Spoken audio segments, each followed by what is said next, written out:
Hello दोस्तों, आप सभी का स्वागत है हमारे चैनल शाश्वत सीजीपीएससी सीजीवेपम। देखिए, कई बार अपना इस तरीके का प्रश्न देखते हैं, ठीक है। कई बार आप क्या तो इस तरीके का प्रश्न देखते हैं और इसमें हुआ क्या है, इस प्रश्न को ध्यान से आप देखेंगे तो यहाँ पर ना वस्तु को, ठीक है, दोनों के विक्रय मूल्य का अनुपात आपको बताने हैं। कहने का मतलब दो वस्तु है, ठीक है। दो वस्तु है, एक को 4% और दूसरे को 10% के लाभ पे बेचने पर विक्रय मूल्य में 3 रुपए का अंतर आता है। इसको सिंपल समझिए। दो वस्तु है, दोनों को क्या किया गया, बेचा गया और उस बेचने से क्या हुआ, लाभ हुआ। और दोनों के लाभ का जो अंतर रुपए में अलग है, ठीक है। तो इस तरीके के प्रश्न में जो विक्रय मूल्य होता है उसका अनुपात आपसे यहाँ पर पूछा गया है, ठीक। दैनिक कहने का मतलब देखिए, कहीं भी आपको प्रश्न में दो सेलिंग प्राइस मतलब दो वस्तुओं को क्या किया गया, बेचा गया है, ठीक है। दोनों को अलग अलग प्रतिशत में बेचा गया है, ठीक है।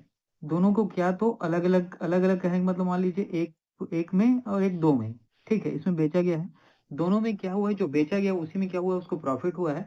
और यहाँ जो है अमाउंट का डिफरेंस दिया है। तो इस तरीके के प्रश्न को बनाते किस प्रकार है, देखिए ध्यान देना। एक वस्तु को 4% और दूसरे को 10% के लाभ पे बेचने पर, कहने का मतलब क्या है, दोनों ही सेलिंग प्राइस है, ठीक है। और विक्रय मूल्य में 3 रुपए का अंतर है।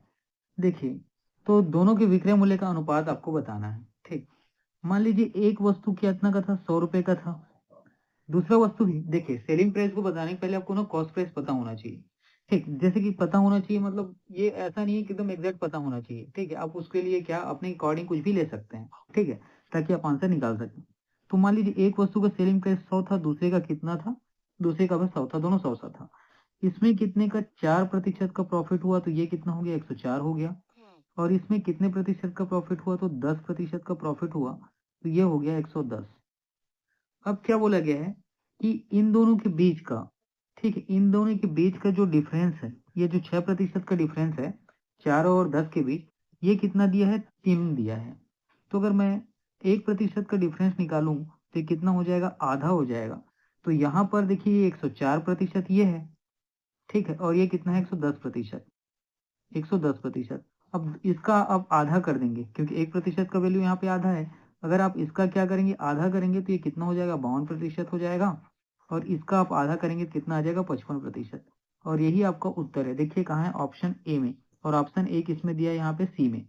ऑप्शन ए कहाँ पर दिया है, सी। तो इस तरीके के प्रश्न को आप ऐसे ही करेंगे, ठीक है। चलिए पढ़ते